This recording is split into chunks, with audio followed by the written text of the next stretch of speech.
வாசித்த வேத பகுதியில் அப்போஸ்தலனாகிய பேதுரு சொல்லுகிற 9வது வசனத்தை நாம் வாசிப்போம்.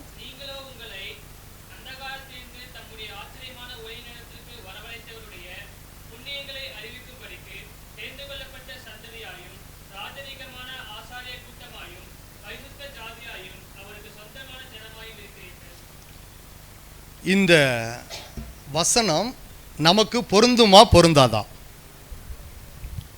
இந்த வசனம் நமக்கு பொருந்துமா பொருந்தாதா? அப்போ நான் அல்லது நாங்கள் சொல்லாமா? இப்போ வசனத்தை நாங்கள் அந்தகாரத்தினின்று தம்முடைய ஆச்சரியமான ஒளியின் இடத்திற்கு வரவழைத்தவருடைய புண்ணியங்களை அறிவிக்கும்படிக்கு தெரிந்து கொள்ளப்பட்ட சந்ததியாயும் ராஜரீகமான ஆசாரிய கூட்டமாயும் பரிசுத்த ஜாதியாயும் அவருக்கு சொந்தமான ஜனமாயும் இருக்கிறோம்.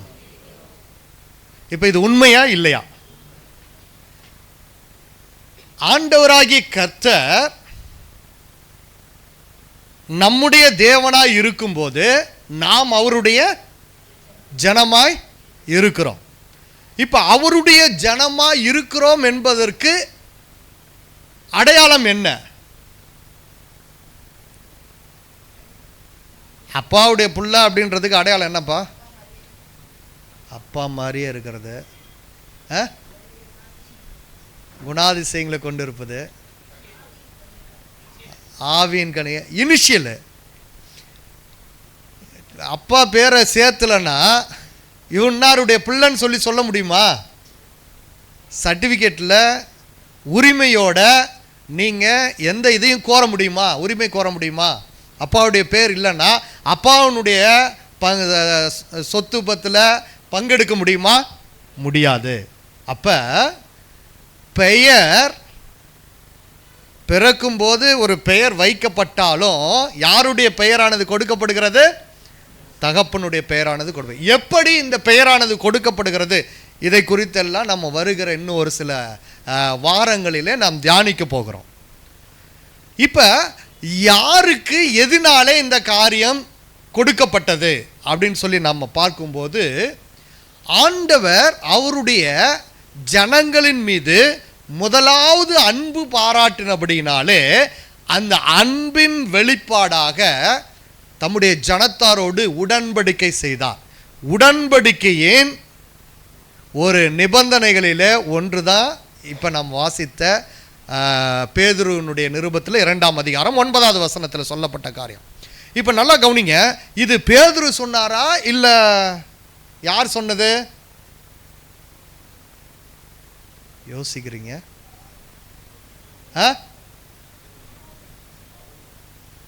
பவுல் சொன்னாரா? எல்லாம் கதை, சும்மா வந்தா வருது போனா போகுது. யாத்ராகமம் 19ஆம் அதிகாரம் எடுங்க. யாத்ராகமம் 19ஆம் அதிகாரம் 5-6 வசனங்களை இப்போ வாசிப்போம். இப்பொழுது நீங்கள் என் வாக்கை உள்ளபடி கேட்டு என் உடன்படிக்கையை கை கொள்வீர்களானால் சகல ஜனங்களிலும் நீங்களே எனக்கு சொந்த சம்பத்தாய் இருப்பீர்கள்.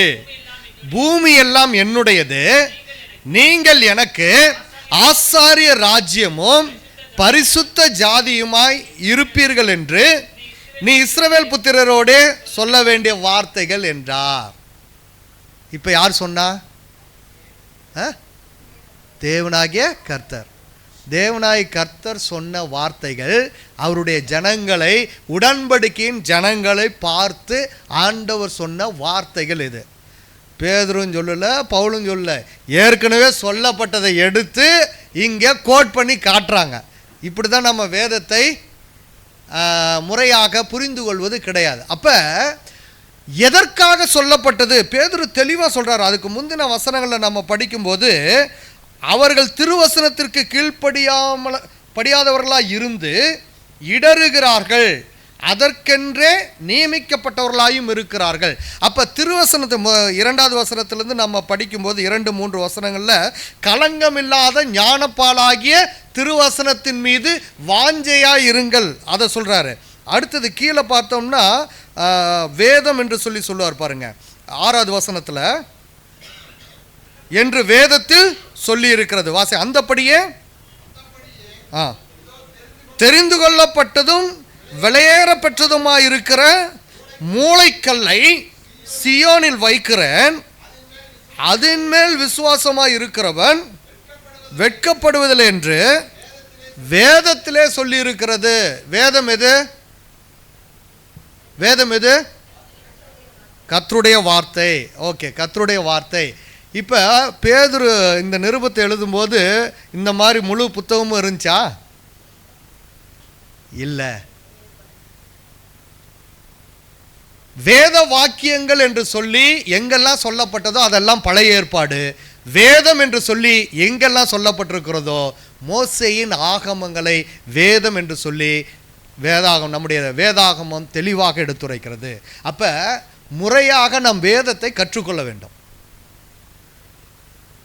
எந்த இடத்திலெல்லாம் வேதம் என்று சொல்லி பயன்படுத்தப்பட்டிருக்கிறதோ அந்த இடத்திலெல்லாம் மோசேயின் ஆகமங்கள் 5 தோரா என்று சொல்லி சொல்லப்படுகிற காரியங்கள் தான் குறிக்கப்படுகிறது.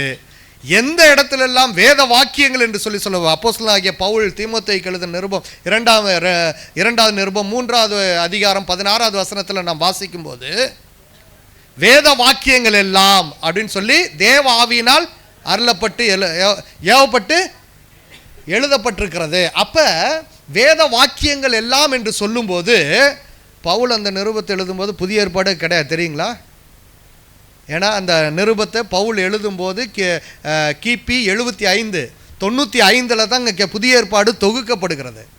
அப்போ முறையாக வேதத்தை நாம் கற்றுக்கொள்ளுகிறவர்களாய் காணப்பட வேண்டும். வேதாகமத்திலே நமக்கு தொகுத்து கொடுக்கப்பட்டிருக்கிற புத்தகங்களை முறையாக நாம் படிக்க கற்றுக்கொள்ள வேண்டும். அப்போ தான் வேதத்தின் காரியங்களை நாம் தெளிவாக அறிந்து கொள்ள முடியும். ஆண்டவர் சொல்லுகிறார், நீங்கள் அந்தகாரத்தினின்று ஆச்சரியமான ஒளியாகிய கிறிஸ்துவின் இடத்திற்கு வரவழைக்கப்பட்டிருக்கிறீர்கள். அவருடைய புண்ணியங்களை அறிவிக்கும்படிக்கு தெரிந்து கொள்ளப்பட்ட சந்ததியாயும் ராஜரீகமான ஆசாரிய கூட்டமாயும் அவருக்கு சொந்தமான ஜனமாயும் பரிசுத்த ஜாதியாயும் சொந்தமான ஜனமாயும் இருக்கிறீர்கள் என்று சொல்லி அழகாக பேதுரு சொல்லும்போது ஆண்டவர் தம்முடைய உடன்படிக்கையை நினைவு கூறுகிறார், தம்முடைய ஜனங்களோடு நினைவு கூறுகிறார் என்று சொல்லி நாம் பார்க்க முடிகிறது பிரியமானவர்களே. அப்ப உடன்படிக்கை என்று சொல்லும்போது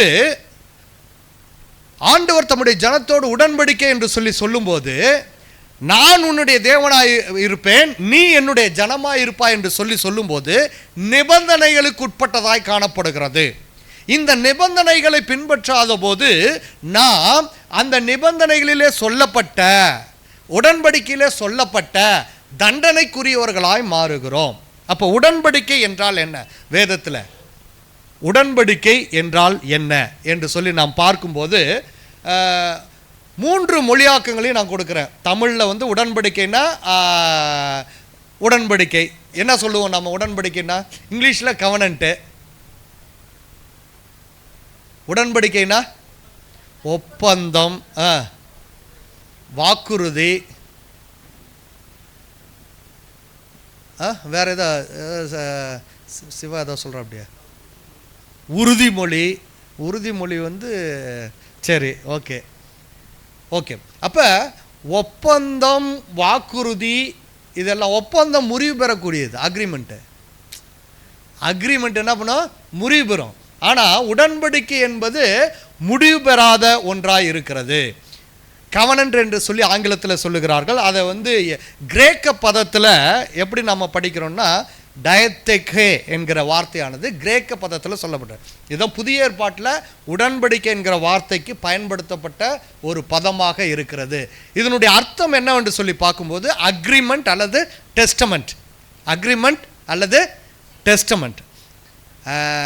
இப்போ அக்ரிமெண்ட்டுனா ஒன்றா இருக்கிற வரைக்கும் அக்ரிமெண்ட் இருக்கும். ஆனால் இல்லை நான் பிரிஞ்சுக்கிறேன் அப்படின்னா பிரிஞ்சுட்டு போயிடலாம். அதுதான் அக்ரிமெண்ட். டெஸ்டமெண்ட் என்கிற வார்த்தை வந்து சாட்சி கொடுக்கிறது ஒரு வார்த்தையாக பயன்படுத்தப்படுகிறது, சாட்சியின் வார்த்தையாக பயன்படுத்தப்படும், அவ்வளோதான். அப்போ இதில் வந்து முழு அர்த்தத்தையும் நம்ம பார்க்க முடியாது. ஆனால் அதே சமயம் எபிரேயத்தில் பார்க்கும்போது பெரித் என்கிற வார்த்தையானது பயன்படுத்தப்படும். சொல்லுங்க பார்க்கலாம், பெரித் சொல்லுங்க சத்தமா. பெரித் என்கிற வார்த்தையானது பயன்படுத்தப்பட்டிருக்கு. இப்போ பெரித் என்கிற வார்த்தையினுடைய பொருள் என்னன்னா, கவனன்ட் என்கிற வார்த்தை நேரடியாக மொழியாக்கம் செய்யப்படுகிறது, அல்லது ட்ரீட்டி பிட்வீன் டூ, இரண்டு நபர்களுக்கு இடையே ஏற்படுத்தப்பட்ட உடன்பாடு என்று சொல்லப்படுகிறது. அப்போ பெரித் என்கிற வார்த்தையினுடைய ஆழத்தை ரூட் வேர்டை பார்த்தோம்னா வேதாமத்தில் முதலாவது வசனத்தில் காணப்படுகிற வார்த்தை தான் வருகிறது, பரா. சொல்லுங்க, பரா. பரா என்கிற வார்த்தையானது இந்த இடத்துல பெரித் என்கிற வார்த்தையினுடைய ரூட் வேர்டாக இருக்கிறது.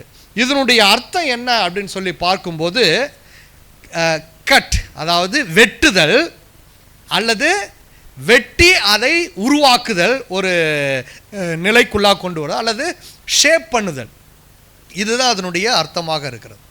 இப்போ ஆதியாகமம் 1ஆம் அதிகாரத்துக்கு வந்தோம் என்றால் 1வது வசனத்தை வாசிப்போம்.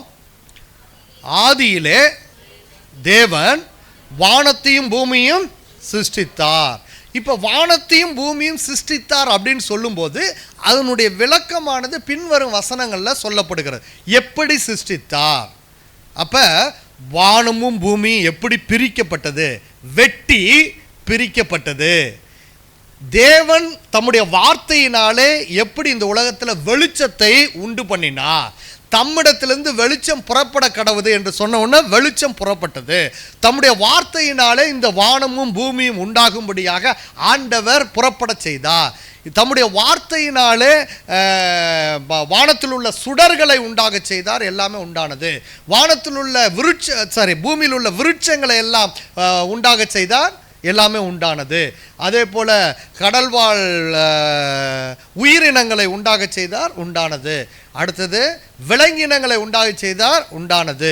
கடைசி எல்லாவற்றுக்கும் மேலாக மனுஷனை அவர் உண்டாக செய்தார். இப்போ நல்லா கவனிங்க, இந்த சிருஷ்டித்தார் என்கிற அந்த வார்த்தை உடன்படிக்கை செய்தார் என்கிற வார்த்தையோடு கூட நாம் புரிந்து கொண்டால் மட்டும்தான் நம்முடைய வாழ்க்கையை நாம் புரிந்து கொள்ள முடியும். பரா என்கிற அந்த எபிரேய வார்த்தையினுடைய பொருள் சிருஷ்டித்தார் என்று சொல்லி நமக்கு மொழியாக்கம் செய்து கொடுக்கப்பட்டிருக்கிறது. அது உண்மைதான், ஏனென்றால் தேவனாலே அது சிருஷ்டிக்கப்பட்டதுனால அப்படி கொடுக்கப்பட்ட. ஆனால் நாம் அதை புரிந்து கொள்ளும் போது எப்படி செய்தார் என்றால், அதை உருவாக்கி அதனோடு கூட உடன்படிக்கை செய்தார். உடன்படிக்கை செய்தார் என்று சொல்லும் போது தான் அப்போ அதற்குரிய நிபந்தனைகள், அதற்குரிய காரியங்கள் என்ன செய்யணும். இப்போ ஆதியாகமத்தில் மனுஷனை உண்டாக்கி அதுக்கு கடைசியாக சொல்கிறாரு, அவருக்கு கட்டளை கொடுக்குறார், நீங்கள் என்ன செய்யணும்னு சொல்லிட்டு. வாசிங்க ஆதியாகமம் 1ஆம் அதிகாரத்தில் 28வது வசனம். பின்பு தேவன் அவர்களை நோக்கி, நீங்கள் பலுகி பெருகி பூமியை நிரப்பி கீழ்ப்படுத்தி சமுத்திரத்தின் மச்சங்களையும் ஆகாயத்து பறவைகளையும் பூமியில் மேல் நடமாடுகிற சகல ஜீவ ஜந்துக்களையும் ஆண்டு கொள்ளுங்கள் என்று சொல்லி தேவன் அவர்களை ஆசீர்வதித்தார். உடன்படிக்கை முடியுது. இப்போ நிபந்தனைகள்லாம் கொடுக்கப்பட்டாச்சு. அப்போ ஆசீர்வாதம் கொடுக்கப்படும், எல்லாத்தையும் ஆண்டு அனுபவிங்க. ஆனால் ஒன்றே ஒன்று சொல்கிறாரு, நன்மை தீமை அறியத்தக்க விருட்சத்தின் கனியை புசிக்க வேண்டாம் என்று சொல்லி சொல்றார். நடந்தது என்ன? இப்போ நல்லா கவனிங்க, ஆண்டவர் எல்லாவற்றையும் நல்லதென கண்டார். உடன்படிக்கையில் ஆண்டவர் எல்லாவற்றையும் எப்படி பார்த்தாரு? நல்லதென கண்டார். படைத்தவை எல்லாவற்றையும் நல்லதென கண்டார். உடன்படிக்கையிலேயே ஆண்டவர் கொடுத்த நிபந்தனைகளிலோ ஆசீர்வாதத்திலோ பிழை இருந்ததா? பிழை இருந்ததா? பிழை இல்லை. அப்போ உடன்படிக்கையில் நிபந்தனைகளில் ஆசீர்வாதத்தில் பிழை இல்லை. அப்போ எங்க பிழை இருந்தது? எங்க பிழை இருந்தது? எங்க பிழை இருந்தது? சாப்பிடக்கூடாதுன்னு சொன்ன கனியை சாப்பிட்டது யாரு? ஆதாமா. நீங்களாம் பாவமே செய்யாத பரிசுத்தவான்கள், அதனால ஆதாம் மேலே போட்டோம். ஆதாம் தான் சாப்பிட்டாரு, அதனால ஆதாம் தான் பாவி. ஆதாமும் ஏவாளும், ரைட், ஓகே, ஆதாமும் ஏவாளும் பாவம் செய்தார்கள். இப்போ நிலை நிற்க வேண்டிய அந்த உடன்படிக்கையில் அவர்கள் நிற்காமல் கர்த்தருடைய வார்த்தைக்கு கீழ்ப்படியாமல் போனபடினாலே பிழை ஏற்பட்டது. நல்லா கவனிங்க, உடன்படிக்கையில் பிழை இல்லை. ஆண்டவர் நல்லதென கண்ட அந்த உடன்படிக்கையில் பிழை இருந்ததா? பிழை இல்லை. அப்ப யார்கிட்ட பிழை இருந்துச்சு? மனுஷனுடைய சிந்தனையிலே பிழை வந்தது. ஏன்னா ஆண்டவர் 6வது அறிவை சேர்த்து கொடுத்துட்டார். மிருகத்தை காட்டிலும் ஒரு 6வது அறிவை சேர்த்து கொடுத்துட்டார். என்ன அறிவு? பகுத்தறிவு, நன்மை தீமை எவை என்று கண்டு அறிகிற அறிவு. ஆண்டவர் ஏதேன் தோட்டத்தில் 2 மரத்தையும் வச்சாரு. அறிவு கட்ட மனுஷன் போய் அந்த பழத்தை சாப்பிட்ருக்கலாம், ஆனால் சாப்பிட முடியலையே.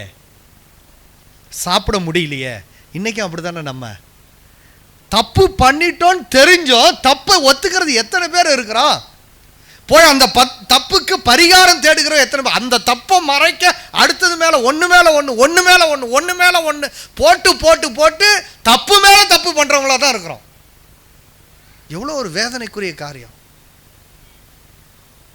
அதை தான் ஆண்டவர் வெறுக்கிறவராக இருக்கார்.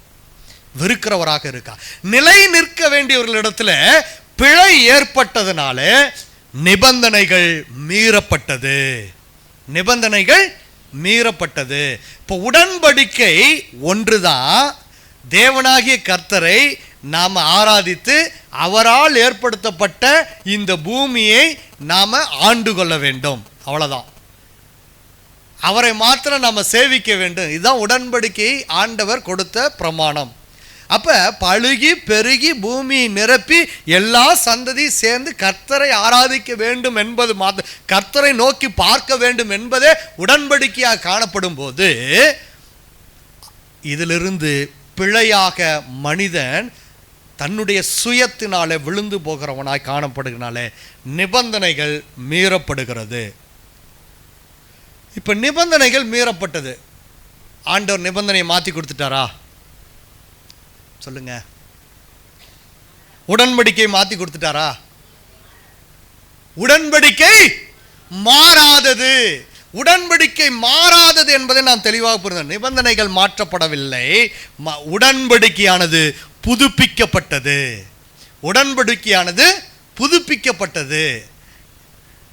தப்பு பண்ணிட்டோம். தப்பு பண்ண உடனே என்ன நடக்குது? ஆதாமும் ஏவாளும் எங்க போய் ஒளிந்து கொள்கிறார்கள்?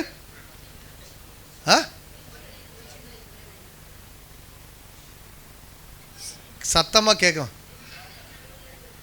தோட்டத்தின் நடுவில் போவோம். என்ன இலைகளை தரித்து கொண்டார்கள்? அத்தி இலைகளை தரித்து கொண்டார்கள். சண்டே கிளாஸ் எடுக்கணும் போல இருக்குது. ஓகே, அத்தி இலைகளை தரித்து கொண்டு அவங்க போய் விருட்சங்களுக்கு நடுவே ஒளிந்து கொண்டார்கள். இப்போ ஆண்டவர் வந்து கேட்குறாரு, ஆதாமே எங்கே இருக்கிற? நீ எங்கே இருக்கிற? அவன் சொல்கிறான், மரத்தடியில் ஒளிஞ்சிட்டு இருக்கிறான். அப்படியா சொன்னா? நிர்வாணியாய் இருப்பதுனாலே பயந்து ஒளித்து கொண்டிருக்கிற. நான் நிர்வாணியாய் இருப்பதனாலே பயந்து ஒளித்து கொண்டிருக்கிறேன் அப்படின்னோன்னு ஆண்டவருக்கு புரிஞ்சு போச்சு. நீ நிர்வாணியா இருக்குன்னு சொன்னது யாரு? சாப்பிடக்கூடாதுன்னு சொன்ன பழத்தை சாப்பிட்டாயா? அப்ப நிபந்தனைகளை கடைபிடிக்காதபடினாலே, ஆமாண்டவரே, எனக்கு கொடுத்த துணையாக கொடுத்த இந்த ஏவாள் தான் அப்படி பழியை தூக்கி போட்டான். ஏவாள் கேட்குறாரு, ஏவாள் யார் மேலே? பாம்பு சர்ப்பத்தின் மேலே தூக்கி போட. அப்போ பழி போடுகிற காரியமானது உண்டாகிறது. ஆண்டவர், இதோ என்னுடைய உடன்படிக்கை மாறாததாய் உனக்கு நான் தந்திருக்கிறேன்.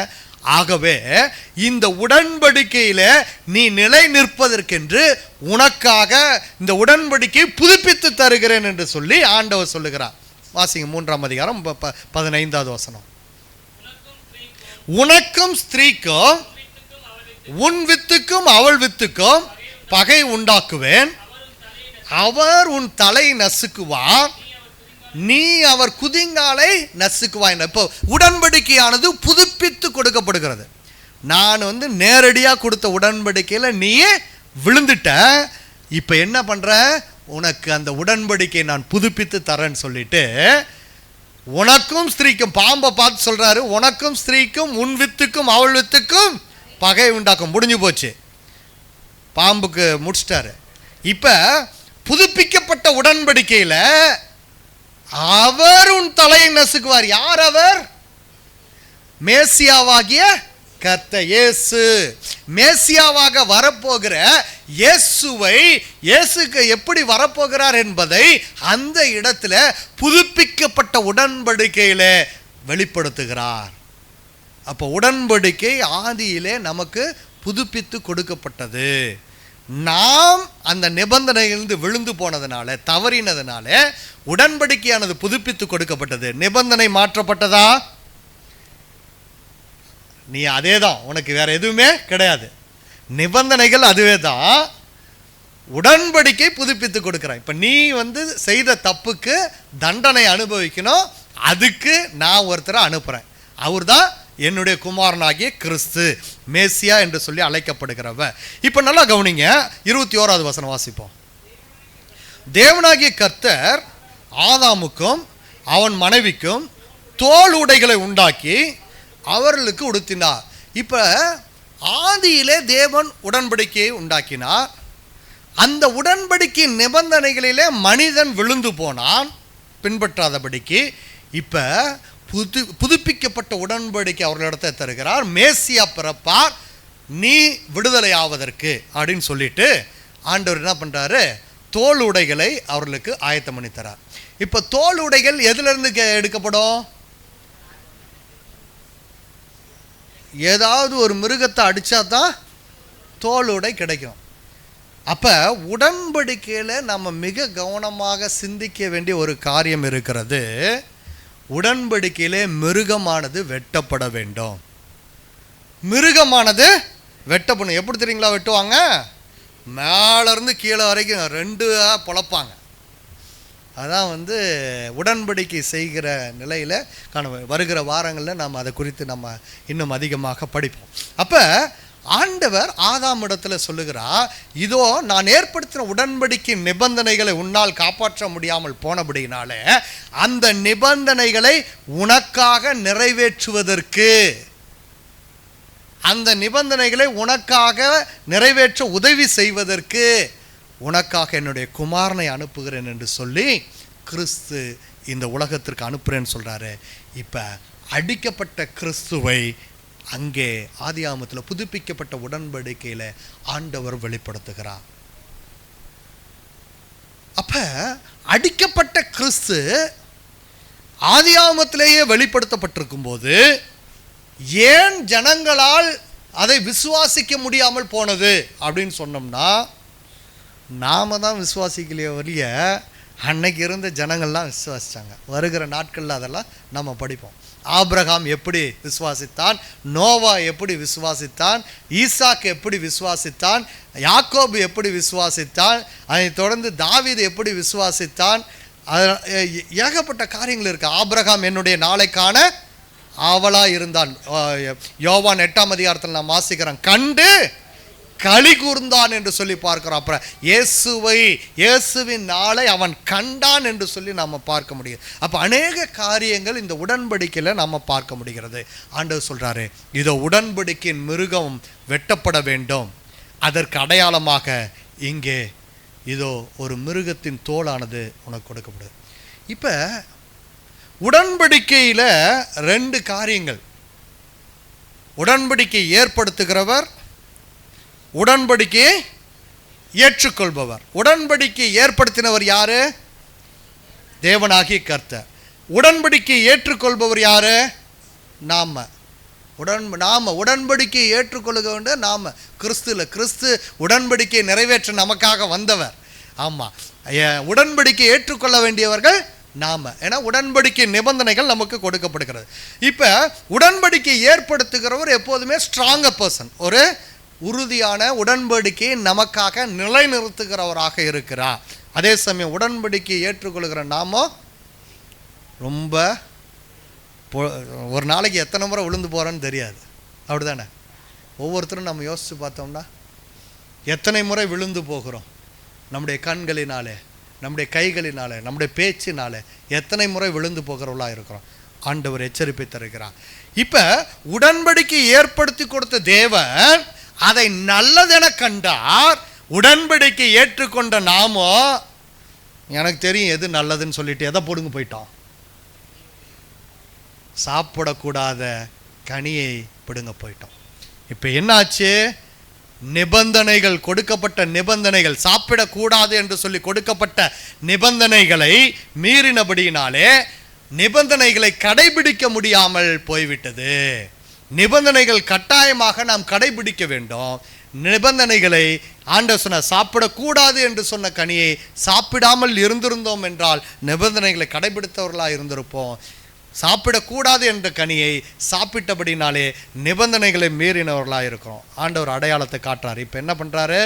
அதை மீறினபடினாலே வெட்டப்பட வேண்டும். எப்படி வெட்டப்பட வேண்டும்? மேலேருந்து கீழே ஒரு மிருகம் வெட்டப்படணும். இதில் இன்னொரு காரியத்தை தெரிஞ்சுக்கணும். இப்போ நான் உடன்படிக்கையை ஏற்படுத்திட்டேன், உடன்படிக்கையை நீங்களும் ஏற்றுக்கொண்டீங்க, நிபந்தனைகளுக்கெல்லாம் ஓகேன்னு சொல்லிட்டீங்க. தவறும் பட்சத்தில் இப்படி தான் வெட்டப்படுவோன்னா இன்றைக்கி யாராவது இங்கே உட்காந்துருப்போமா? வேலை பார்த்துட்டு போ. ஆண்டவர் சொல்கிறாரு, முதலாவது நான் உன் மீது அன்பு கொண்டேன். அது நிமித்தம் வெளிப்படுத்தல் 13 நாம் வாசிக்கிறோம், அழகாக சொல்லப்பட்டிருக்கிறது. வெளிப்படுத்தல் 13:8 வாசிங்க. உலக தோற்றம் முதல் அடிக்கப்பட்ட ஆட்டுக்குட்டியினுடைய என்று சொல்லப்படும். உலக தோற்றம் முதல் அடிக்கப்பட்ட ஆட்டுக்குட்டி யார் அவர்? யோவான் 1ஆம் அதிகாரத்தில் நாம் வாசிக்கிறோம்.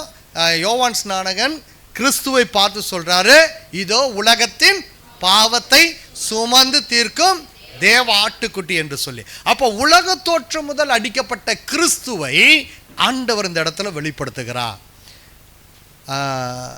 தெலுங்குல நிபந்தனை அப்படின்னா கொத்த நிபந்தனை அப்படின்னா நியூ டெஸ்டமெண்ட், கரெக்டா? பாவ நிபந்தனை, பாத நிபந்தனை ஓல்ட் டெஸ்டமெண்ட். நிபந்தனைன்ற வார்த்தை திடீர்னு தான் ஞாபகம் வந்துச்சு. தெலுங்குல கொத்த நிபந்தனை, பாத நிபந்தனை ரெண்டு இருக்குது. ரெண்டுன்னா புதிய ஏற்பாடு பழைய ஏற்பாடுன்னு நம்ம சொல்கிறோம்ல, அந்த ஏற்பாடு என்கிற வார்த்தை நிபந்தனை என்ற வார்த்தையோடு கூட இருந்து வருது. இது உடன்படிக்கையினுடைய புதிய ஏற்பாடு அப்படின்னா உடன்படிக்கை, புதிய உடன்படிக்கை, பழைய ஏற்பாடு, பழைய உடன்படிக்கை. இப்போ பழைய ஏற்பாடு என்று சொல்றதுனால அது முடிந்து போனது அல்ல, உடன்படிக்கை ஒன்று தான். ஏன்னா உடன்படிக்கை மாறாதது என்று சொல்லி நாம் பார்க்கிறோம். புதிய ஏற்பாடுனா புதுசாக ஒன்றும் இல்லை, அது புதுப்பிக்கப்பட்டு நமக்கு கொடுக்கப்பட்டபடினாலே, வாக்குத்தத்தம் பண்ணப்பட்ட கிறிஸ்து நமக்காக நிறைவேற்றி கொடுத்தபடினாலே அது புதுப்பிக்கப்பட்ட உடன்படிக்கை என்று சொல்லுகிறோம். இப்போ இந்த ரெண்டு இடத்துலையும் சொல்லப்பட்ட நிபந்தனைகள் ஒன்றா வேறையா? பழைய ஏற்பாட்டில் வேற நிபந்தனைகள் இருக்கு, புதிய ஏற்பாட்டில் வேற நிபந்தனைகள் இருக்கா? ஆமாவா இல்லை? சத்தமாக சொல்லுங்க. எதுன்னு சிலருக்கு எதுவுமே புரியல. பழைய ஏற்பாட்டில் நீ திருடக்கூடாது, புதிய ஏற்பாட்டில் திருடலான்னு இருக்கா? பழைய ஏற்பாட்டில் பொய் சொல்லக்கூடாது, புதிய ஏற்பாட்டில் பொய் சொல்லலான்னு இருக்குதா? நிபந்தனைகள் ஒன்று தான். பழைய ஏற்பாட்டிலையும் நீ போய் அந்த பழத்தை சாப்பிடாத, புதிய ஏற்பாட்டிலையும் பழத்தை சாப்பிடாதுன்னு தான் இருக்குது, வேற எதுவுமே கிடையாது. இந்த இடத்துல ஆவியின் கனி நம்மிடத்துல காணப்பட வேண்டும், மாம்சத்தின் கிரியைகள் நீக்கப்பட வேண்டும், அழிக்கப்பட வேண்டும். அதை தான் ஆண்டவர் சொல்லுகிறார். அப்ப நிபந்தனைகள் மாற்றப்படவில்லை, உடன்படிக்கை நமக்காக புதுப்பிக்கப்பட்டு கொடுக்கப்பட்டிருக்கிறது என்பதை நாம் தெளிவாக அறிந்து கொள்ள வேண்டும். ஒருபோதும் கர்த்தர் தம்முடைய உடன்படிக்கையை மாற்றவில்லை. ஆண்டவர் ஒருபோதும் தம்முடைய பிரமாணங்களை மாற்றி கொடுக்கவில்லை.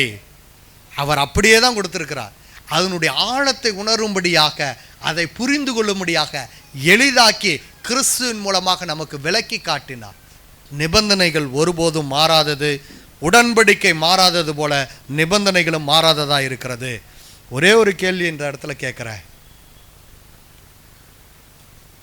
பிரமாணம் முடிஞ்சிருச்சு அப்படின்னா எதை வச்சு ஆண்டவர் ரெண்டாம் வருகையில் ஜட்ஜ்மெண்ட்டில் எதை வச்சு ஜட்ஜ்மெண்ட் கொடுப்பார்? பிரமாணமே முடிஞ்சு போச்சே, எதை வச்சுங்க ஜட்ஜ்மெண்ட் கொடுப்பாரு? நீ விடுதலை ஆக்கப்பட்டவன் அப்படின்னா எந்த பிரமாணத்தை வச்சு அவர் நீதி செய்வார்? அவர் நியாயாதிபதியாக வந்து நிற்பார்ல. நியாயாதிபதியாக வரும்போது எந்த பிரமாணத்தை வச்சு அவர் நீதி செய்வார்? இன்றைக்கு புரியாமல் அநேகர் பேசி கொண்டு இருக்கிறார்கள். பிரமாணம் முடிந்து விட்டது, நிபந்தனைகள் மாற்றப்பட்டு விட்டது, எல்லாமே முடிஞ்சிருச்சு. இல்லை, எந்த நிபந்தனைகளும் மாற்றப்படவில்லை, பிரமாணங்கள் மாற்றப்படவில்லை, உடன்படிக்கை மாற்றப்படவில்லை. புதுப்பிக்கப்பட்டு கொடுக்கப்பட்டிருக்கிறது நம்முடைய பிழையினாலே. நம்முடைய பிழையினாலே நாம் சரியாக அதை நிறைவேற்றாதபடினாலே நமக்காக கிறிஸ்து அதை நிறைவேற்றுவதற்கு வந்து அவருடைய கிருபையினாலே நம்மை தூக்கி பிடிக்கிறவராய் இருக்கிறார். அவருடைய நீதி நமக்காக கொடுக்கப்படுகிறதுனால நாம் அவர் முன்னிலையில் நிற்க தகுதி பெறுகிறவர்களாய் இருக்கிறோம். இன்றைக்கும் பிரமாணம் அதே தான், அன்றைக்கும் பிரமாணம் அதே தான். சாப்பிடக்கூடாது என்றால் சாப்பிடக்கூடாது, சாப்பிடு என்றால் சாப்பிடு. பிரமாணம் ஒன்று மாற்றப்படவில்லை, நிபந்தனைகள் மாற்றப்படவில்லை. உடன்படிக்கை ஏற்படுத்துகிறவர் எப்போதும் கர்த்தராய் இருக்கிறார். அவர் மாறாதவராய் இருக்கிறது போல உடன்படிக்கையும் மாறாததாய் இருக்கிறது. உடன்படிக்கையை ஏற்படுத்தின தேவனாய் கர்த்தர் தம்முடைய வார்த்தை என்றென்றைக்கும் மாறாததாய் இருக்கிறது போல அவர் ஏற்படுத்தி கொடுத்த வார்த்தைகள் நிபந்தனைகளிலே மாற்றம் எதுவும் கிடையாது. அதை நாம் தெளிவாக புரிந்து கொள்ள வேண்டும் பிரியமானவர்களே. யாத்திராமம் 6ஆம் அதிகாரத்துக்கு வருவோம். 6-7 வசனங்களை வாசிப்போம். ஆதலால் இஸ்ரவேல் புத்திரரை நோக்கி, நானே கர்த்தர், உங்கள் மேல் எகிப்தியர் சுமத்தின சுமைகளை நீக்கி நான் உங்களை விடுவித்து உங்களை அவர்கள் அடிமைத்தனத்திற்கு நீங்களாக்கி ஓங்கிய கையினாலும் மகா தண்டனைகளினாலும் உங்களை மீட்டு உங்களை எனக்கு ஜனங்களாக சேர்த்து கொண்டு உங்களுக்கு தேவனாய் இருப்பேன். உங்கள் மேல் எகிப்தியர் சுமத்தின சுமைகளை நீக்கி உங்களை விடுவிக்கிற உங்கள் தேவனாய் கர்த்தர் நான் என்று அறிவீர்கள். ஏன் நடந்தது இது? யாத்ராமத்தில் ஆண்டவர் மறுபடியும் அந்த உடன்படிக்கையை புதுப்பிக்கிறார். சொல்கிற பேச்சை கேட்டுட்டு இருந்தா தானே, மறுபடியும் சொல்கிற பேச்சை கேட்காம பாவத்தில் விழுந்து போனார்கள். விழுந்து போனது நிமித்தம் ஆண்டவர் ஜனங்களை மறுபடியும் கூட்டி சேர்க்க அவர்களை எகிப்தின் அடிமைத்தன வீட்டிலிருந்து அவர் மீட்டெடுக்கிறார். அப்போ சொல்கிறாரு, இதோ உங்களை விடுவித்து, சொல்லுங்க பார்க்கலாம், என்னை விடுவித்து, அப்படி சொல்லுங்க, விடுவித்து அடிமைத்தனத்திற்கு நீங்களாக்கி ஓங்கிய கையினாலும் மகா தண்டனைகளினாலும் என்னை மீட்டு அவருடைய ஜனமாக சேர்த்து கொண்டு நமக்கு தேவனாய் இருப்பா. இப்ப என்ன சொல்றாரு? ஜனங்கள் கானான் தேசத்திலிருந்து எங்க அடிமைகளா போனாங்க? எகிப்துக்கு அடிமைகளா போனார்கள். இப்ப எகிப்துக்கு அடிமைகளா போன அவர்கள் எத்தனை வருஷம் இருந்தாங்க? 400 வருஷமா?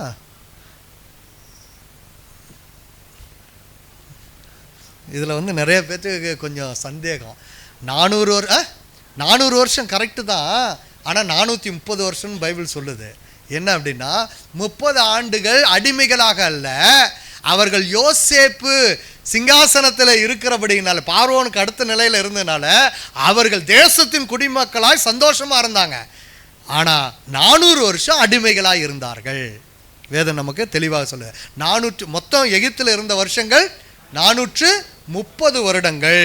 30 ஆண்டுகள் தேசத்தின் குடிகளோடு சந்தோஷமாய் தேசத்தின் கொழுமைகளை அனுபவித்தவர்களாய் காணப்பட்டார்கள். யோசேப்பை அறியாத ராஜா வந்த பிறகு 400 ஆண்டுகள் அவர்கள் அடிமைத்தனத்திற்குள்ளாக காணப்பட்டார்கள். இப்போ அந்த அடிமைத்தனத்திலிருந்து ஆண்டவர் மீட்டு கொண்டு வர வேண்டும் என்று சொல்லி மறுபடியும் ஆண்டவர் உடன்படிக்கை புதுப்பிக்கிறார். உடன்படிக்கை புதுப்பிக்கப்பட வேண்டும் என்றால், உடன்படிக்கையை மறுபடியும் அவர்களோடு ஏற்படுத்த வேண்டும் என்றால் என்ன செய்யணும்? முதலாவது கட். என்ன கட்டு? ஆமாம், என்ன அடிக்கப்பட்டது? முதலாவது எகிப்தில் பஸ்கா ஆட்டுக்குட்டி. அப்போ உடன்படிக்கை புதுப்பிக்கும் போது ஆண்டவர் கொடுத்த அந்த முதல் அடையாளம் இதோ மிருகம் வெட்டப்படுகிறது, ரத்தம் சிந்துதல் இல்லாமல் மன்னிப்பு இல்லை நமக்கு. அப்ப ரத்தம் சிந்துதலை ஆண்டவர் அந்த இடத்துல தருகிறார். மேசியாவாகிய கர்த்தர் அந்த இடத்துல எப்படி வரப்போகிறார் என்பதற்கு அடையாளமாக பஸ்கா ஆட்டுக்குட்டியானது அடிக்கப்படுகிறது, வெட்டப்படுகிறது, ரத்தம் சிந்தப்படுகிறது. அப்ப ரத்தம் சிந்தப்படுதல் அடையாளத்தை ஆண்டவர் ஜனங்களுக்கு சொல்றாரு. எவன் வீட்டில் அந்த ரத்தம் தோய்க்கப்பட்ட நிலைக்கால்களின் மேல் ரத்தம் தோய்க்கப்பட்டிருக்கிறதோ அவருடைய தலைச்சன் பிள்ளைகள் எல்லாம் பாதுகாக்கப்படும். யாருடைய வீட்டில் நிலைக்கால்களில் ரத்தம் தேய்க்கப்படவில்லையோ அவருடைய வீட்டின் தலைச்சன் பிள்ளைகள் சங்கரிக்கப்படும், அழிக்கப்படுவார்கள், வெட்டி வீழ்த்தப்படுவார்கள். நிபந்தனையில் நிற்கிற ஜனங்கள் தேவனுடைய ஜனமாய் இருக்கும்போது, உடன்படிக்கையின் ஜனமாய் நாம் இருக்கும்போது பாதுகாக்கப்படுகிறோம். அன்றைய பிள்ளைகள் ஒருபோதும் கைவிடப்படுவதில்லை, பாதுகாக்கப்படுகிறார்கள். அவருடைய கிருபையினாலே பாதுகாக்கப்பட்டார்கள், அவருடைய இரக்கத்தினாலே பாதுகாக்கப்பட்டார்கள். ஆட்டுக்குட்டியானது அந்த இடத்துல அடிக்கப்படுகிறது, ரத்தம் தெளிக்கப்படுகிறது. புளிப்பில்லா அப்பத்தை சாப்பிட்டு அவர்கள் எகிப்திலிருந்து வெளியே வருகிறார்கள். எதுக்கு புளிப்பில்லா அப்பம் சாப்பிட்டாங்க? எத்தனை முறை சொல்றேன், எதுக்கு புளிப்பில்லா அப்பம் சாப்பிட்டாங்க? உள்ள இருக்கிற புளிப்பு வெளியேற, உள்ள இருக்கிற புளிப்பு வெளியேற. ஆண்டவர் ஒவ்வொன்றிலும் அடையாளத்தை வச்சிருக்கிற. உள்ள இருக்கிற அசிங்கமான புளித்து போன காரியங்கள்லாம் வெளியேறுவதற்கு புளிப்பில்லா அப்பத்தை சாப்பிடுங்கள்ன்றார். 7 நாளைக்கு புளிப்பில்லா அப்ப பண்டிகை. அடுத்தது 3வது பண்டிகை முதற்பலன் பண்டிகை. முதற்பலன் பண்டிகை ஆண்டவர் தருகிறார். முதற்பலனாக கிறிஸ்து நமக்காக அங்கே உயிர் தெழுவார் என்கிற காரியத்தை உணர்த்த ஜனங்களுக்கு முதற்பலன் பண்டிகை தரார். அதுக்கு முன்னதாக செங்கடலை கடக்கிறார்கள். செங்கடலை கடக்கும்போது ஞானஸ்நானம், இதே பேதுரு தானே சொல்றாரு, ஞானஸ்நானம். செங்கடலை அவர்களுக்கு ஞானஸ்நானத்தின் அடையாளமாக காணப்பட்டது. அப்ப முறைமைகளை அவர் உருவாக்கி தருகிறார், முறைமைகளை உருவாக்கி தருகிறார். இதோ நீங்கள் திரும்ப திரும்ப என்னுடைய பிரமாணங்களிலே நிற்காதபடினாலே நான் அதை உங்களுக்கு லகுவாக்கி தருகிறேன் என்று சொல்லி ஆண்டவர் முறைமைகளை உருவாக்கி தருகிறார். அதை தான் நாம் பார்க்கிறோம். அப்போ ஆண்டவர் ஏற்படுத்தின உடன்படிக்கை ஒன்று, பிரமாணங்கள் மாறாததாக இருக்கிறது. அந்த உடன்படிக்கையின் பிரமாணங்கள் மாறாததாக இருக்கிறது, நிபந்தனைகள் மாறாததாக இருக்கிறது. அதை நாம் தவறும் பட்சத்தில் புதுப்பித்து கொடுக்கிறவராகவும் இருக்கிறார். அதை தான் நாம் வாசிக்கிறோம். இப்போ ஜனங்கள் இந்த இடத்துல 5-6 வசனம், யாத்ராமம் 19ஆம் அதிகாரம் 5-6 வசனம் வாசிங்க. இப்பொழுது நீங்கள் என் வாக்கை உள்ளபடி கேட்டு என் உடன்படிக்கை கை கொள்வீர்களானால். இப்ப பாருங்க, இப்ப எந்த இடத்துல யாத்ராமம் 19ஆம் அதிகாரம் எந்த இடத்துல ஜனங்கள் இருக்கிறார்கள்? சீனாய் வனாந்தரத்தில், சீனாய் மலை அடிவாரத்தில் இருக்கிறார்கள். ஆண்டவர் மோசேயை கூப்பிட்டு சொல்றாரு, இப்ப என் வார்த்தைகளை கேட்டு நடப்பாங்களா இல்லையா, என்னுடைய உடன்படிக்கையை நான் புதுப்பித்து கொடுக்கிறேன் அவங்களோட அப்படின்னு சொல்லிட்டு சீனாய் அடிவாரத்தில் உட்கார்ந்து ஜனங்களிடத்துல மோசே பேசுறாரு.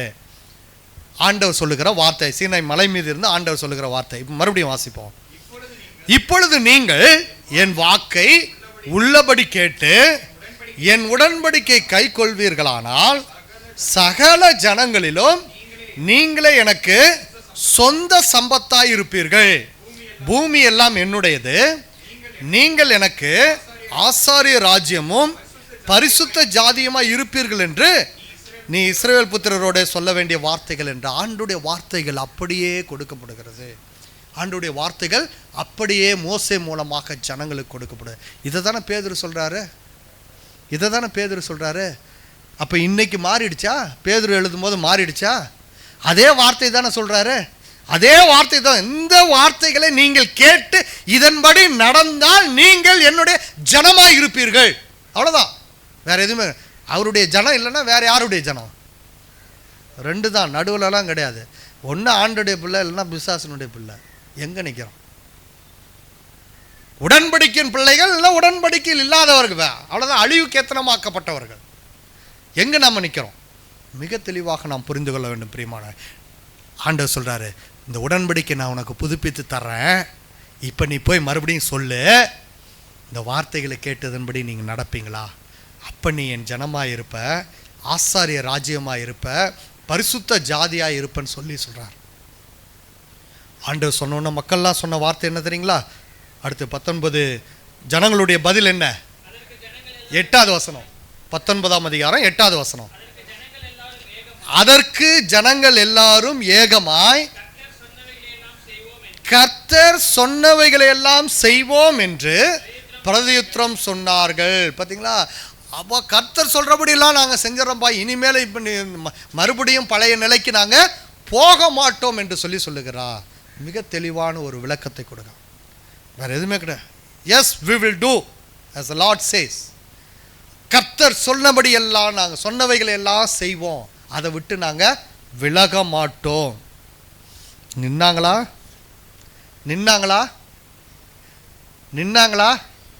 இன்னைக்கு நாம் நிற்கிறோமா? எல்லாம் பிடிச்சா நின்னாங்களா?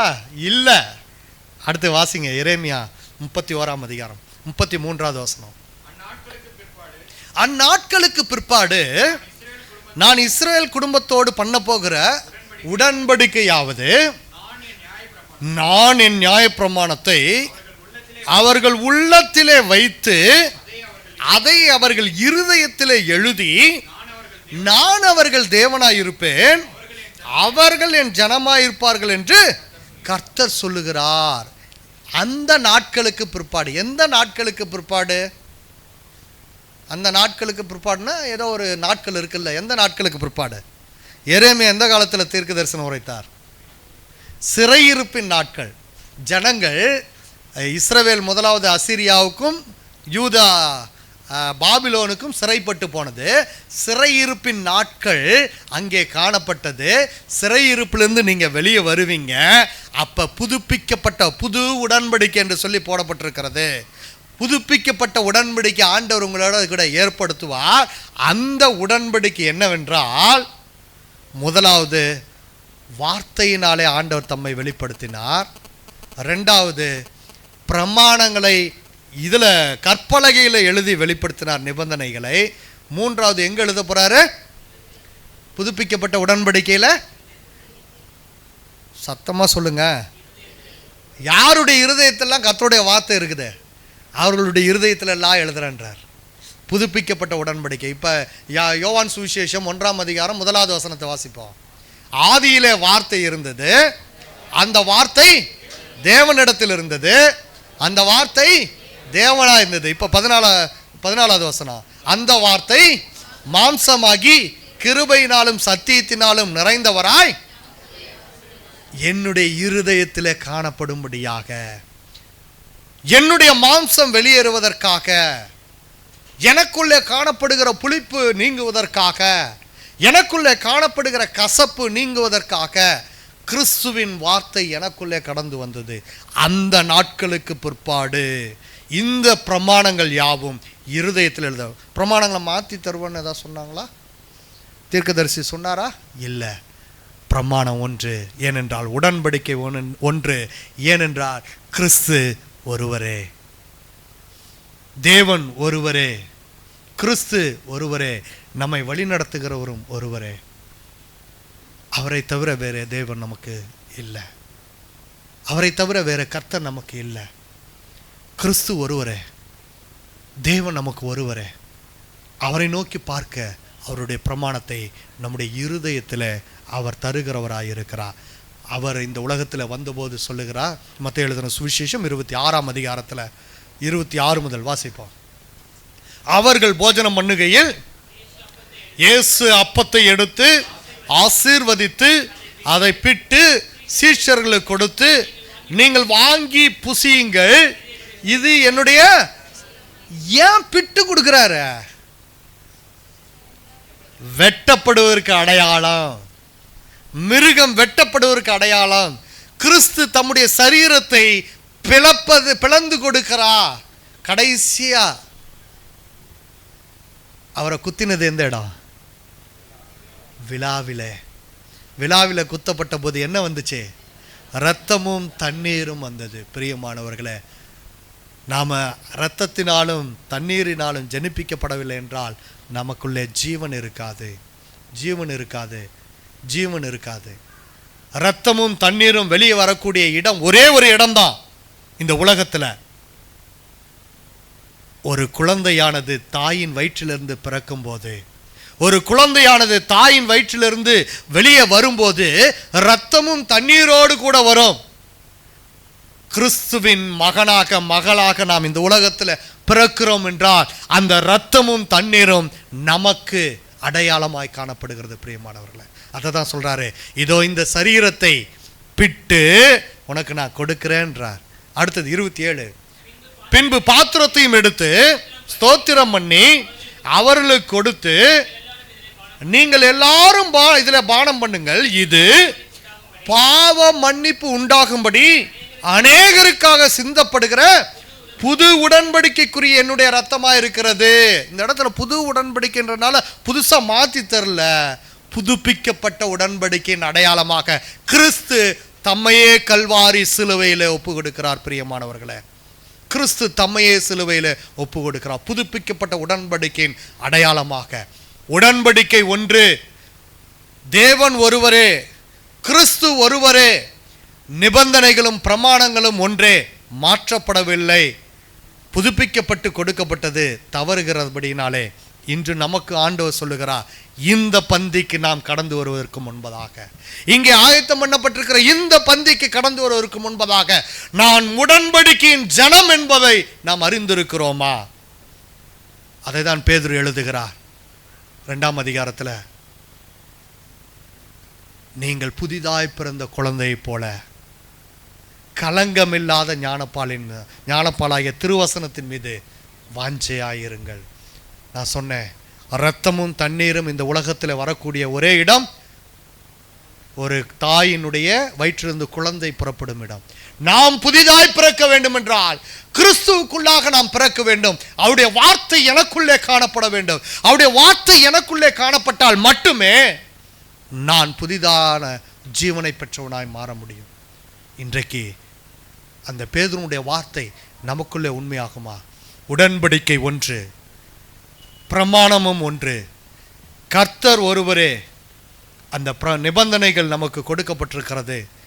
அதை வாசித்தால், அதை கை கொண்டால் நாம் அவருடைய ஜனமாயிருப்போம், அவருடைய சந்ததியாயிருப்போம், அவருடைய பரிசுத்த ஜாதியாயிருப்போம், அவருக்கு சொந்த ஜனமாக நாம் காணப்படுவோம். ஜீவனுள்ள கற்களைப் போல ஆவிக்கேற்ற மாளிகையாக இயேசு கிறிஸ்து மூலமாய் தேவனுக்கு பிரியமான ஆவிக்கேற்ற பலிகளை செலுத்தும்படிக்கு பரிசுத்த ஆசாரிய கூட்டமாய் நாம் கட்டப்பட்டு வருகிறோம். அதை நாம் முழுமையாக்க ஆண்டுடைய நாள் பரியந்தம் இந்த பிரமாணங்களிலே, இந்த வார்த்தைகளுக்கு கீழ்ப்படிந்து நாம் நடக்கிறவர்களாக இருக்க வேண்டும். அந்தபடியே இதோ தெரிந்து கொள்ளப்பட்டதும் விலையேறப்பட்டதுமாயிருக்கிற மூளைக்கல்லை சியோனில் வைக்கிறேன், அதன் மேல் விசுவாசமாயிருக்கிறவன் வெட்கப்படுவதில் என்று வேதத்தில் எழுதியிருக்கிறது. சியோனிலே வைக்கப்பட்டிருக்கிற மூளைக்கல்லாகிய கிறிஸ்துவின் மீது விசுவாசம் இல்லாதபடிக்கு நாம் இந்த பிரமாணத்தை நிறைவேற்றவே முடியாது.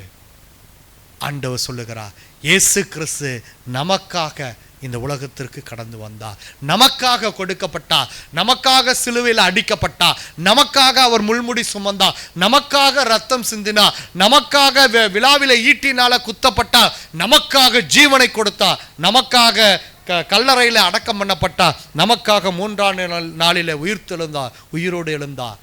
இதை நாம் அறிக்கை செய்ய ஆச்சரியமான ஒளியினிடத்திற்கு வரவழைத்தருடைய புண்ணியங்களை அறிக்கை செய்ய தெரிந்து கொள்ளப்பட்ட சந்ததி.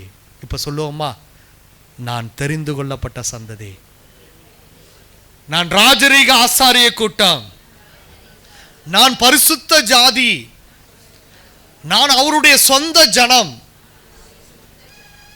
பயப்படலாமா? ஓடி ஒளியலாமா? அத்தி இலைகளை தரிக்க வேண்டாம். ஆண்டவர் நமக்காக அருமையான ட்ரெஸ்ஸை கொடுத்திருக்கிறார். நீதியின் வஸ்திரம், ரட்சிப்பின் வஸ்திரம் நமக்கு அற்புதமாக தந்திருக்கிறார். அவருடைய பெயரையே நமக்கு கொடுத்திருக்கிறார். அவருடைய ஆசீர்வாதங்கள் யாவும் நமக்கு கொடுக்கப்பட்டிருக்கிறது. அவருடைய சம்பத்தாய் நாம் இருப்போம். அவருக்கு சொந்தமான யாவும் நமக்கு சொந்தமானது என்று சொல்லியிருக்கிறார். அதனால் இந்த நாளில் இந்த பந்திக்கு கடந்து வருவதற்கு முன்பதாக நம்மை தாழ்த்தி ஆண்டவரிடத்தில் ஒப்பு கொடுப்போம். ஆண்டவரே, எனக்காக நீ சிலுவையில் ஒப்பு கொடுக்கப்பட்டு நான் அடிக்கப்பட வேண்டிய இடத்துல நீர் உம்மை ஒப்பு கொடுத்தீர். என்னை நீ தயவாய் மன்னியும். உமோடு கூட நான் என்றென்றைக்கும் வாழ என்னை நீ தகுதிப்படுத்தும் என்று சொல்லி கெஞ்சி கேட்போம். அவருடைய சொந்த ஜனமாய், பரிசுத்த ஜாதியாய் ஆண்டவர் நம்மை மாற்றுவாராக. என்றென்றைக்கும் அவருடைய வருகை பரியந்தம் அவருடைய தெரிந்து கொள்ளப்பட்ட சந்ததியாய், ஆசாரிய கூட்டமாய் அவருக்கென்று ஆராதனை செலுத்துகிறலாம் நாம் கடந்து செல்வோம். தேவன் தாமே நம்மை ஆசீர்வதித்து வழிநடத்துவாராக. ஆமென்.